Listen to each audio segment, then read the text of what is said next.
देखिएगा यहाँ सांख्यिकी के कुछ सवाल हैं जिसे मैं हल कर रहा हूं।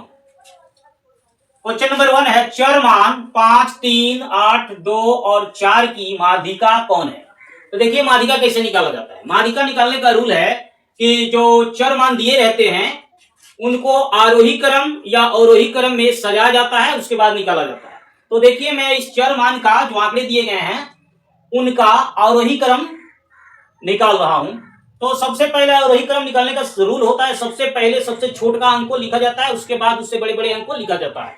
तो यहाँ पे सबसे छोटा अंक है हमारा 2, उसके बाद आएगा आपका 3, 4, उसके बाद 5, 5 के बाद 8। यही 5 संख्याएं हैं, अंक हैं। तो क्या किया जाता है कि यहाँ पे संख्या जितने चर मान दिए गए हैं उनकी संख्या को गिना जाता है। तो 1, 2, 3, 4, 5, 5 जो है इन चरों का संख्या आ रहा है जो एक विषम संख्या है। तो जब विषम संख्या आएगी उस चर मान की संख्या, तो बीच वाला जो अंक होगा वह जो होगा आपका माध्यिका हो जाएगा। यहाँ पे ध्यान दीजिएगा, तो यहाँ पे 5 गो अंक है तो 2 अंक इधर छांट लेंगे और 2 अंक इधर छांट लेंगे। बीच में जो 4 आ रहा है बीच में वही जो होगा इस चर मान का जो आंकड़ा दिया गया है उसका माध्यिका होगा। ठीक है, तो यहाँ पे 4 जो है, यहाँ पे जो ऑप्शन नंबर ए में दिया है 4, यही इसका आंसर होगा। फिर यहाँ पे दूसरा नंबर सवाल माध्यिका से ही संबंधित है। सवाल है 7, 3, 5, 8, 6, 10, 9, 12 का माध्यिका ज्ञात करें। तो उसमें जो था आपको संख्याओं की संख्या जो थी वो विषम संख्या आ रही थी, मगर इसमें देख रहे हैं कि क्या आ रहा है। तो इसको भी हम आरोही या अवरोही क्रम में सजाएंगे। तो हम आरोही क्रम में इसको भी सजाते हैं। ठीक है, देखिए 3, यहाँ पे सबसे छोटी संख्या 3 है, उसके बाद हमारा 5 है, 5 के बाद 6 है, 6 के बाद हमारा 7 है, 7 के बाद 8, उसके बाद 9 है, 9 के बाद 10 है, 10 के बाद 12।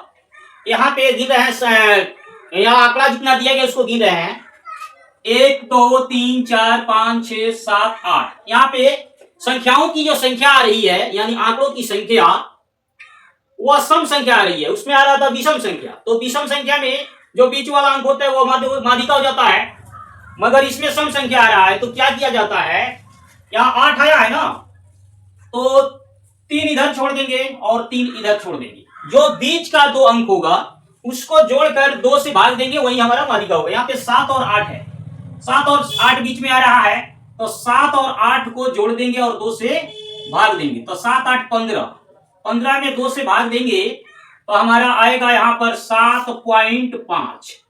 ये 7.5 जो आएगा यही हमारे क्या होगा, माध्यिका आएगा, जो इस क्वेश्चन के बी नंबर ऑप्शन में है 7.5, यही इसका आंसर हो जाएगा। अगला सवाल है आंकड़ों 8, 6, 12, 4, 13, 20, 7, 2, 3, 3 और 10 में परिसर होगा।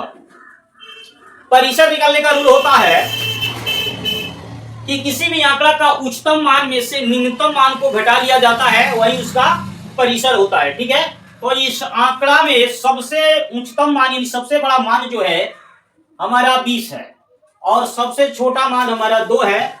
इसी दोनों का अंतर निकालेंगे तो हमारा परिसर निकल जाएगा। सूत्र होगा परिसर बराबर उच्चतम मान माइनस निम्नतम मान।